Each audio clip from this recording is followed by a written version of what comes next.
Hello everyone, and welcome to Wild Chronicles. I'm Boyd Matson, on location in Botswana's Okavango Delta. There are more elephants here than there are in any other country in Africa.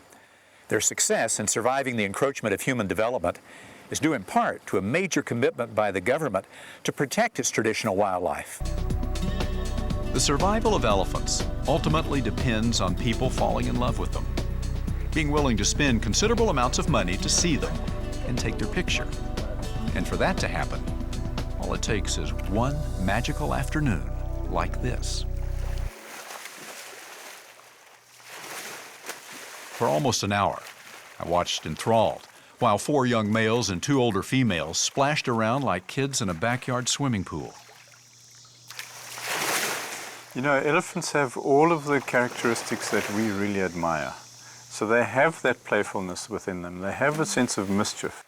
You know, if you see elephants down at the waterhole flying around, you know, swimming around and splashing, that's just what they're doing. They're having fun.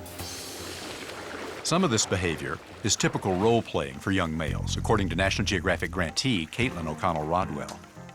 You'll see a lot of young bulls kind of testing and experimenting with other young bulls. They'll do what's called a pre-mount, where they'll take their trunk coming from the back of the other bull, lie it on the top of their back. So that would be called a pre-mount, and sometimes even put their front legs, stand up and mount the other young bull. But it's all in play, and the other one will sort of run off, and then they might do it again.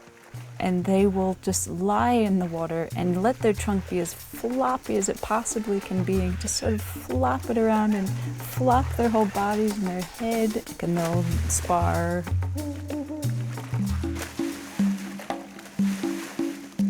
But then, a couple of the elephants did something that neither Caitlin nor I had ever seen before. They sat upright and began slapping the water with their front legs and splashing themselves.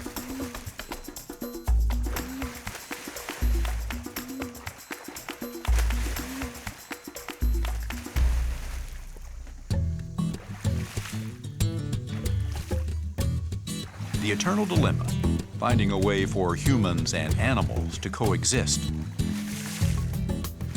Maybe one answer is to throw a few more pool parties like this one. Who wouldn't want to be neighbors with these guys?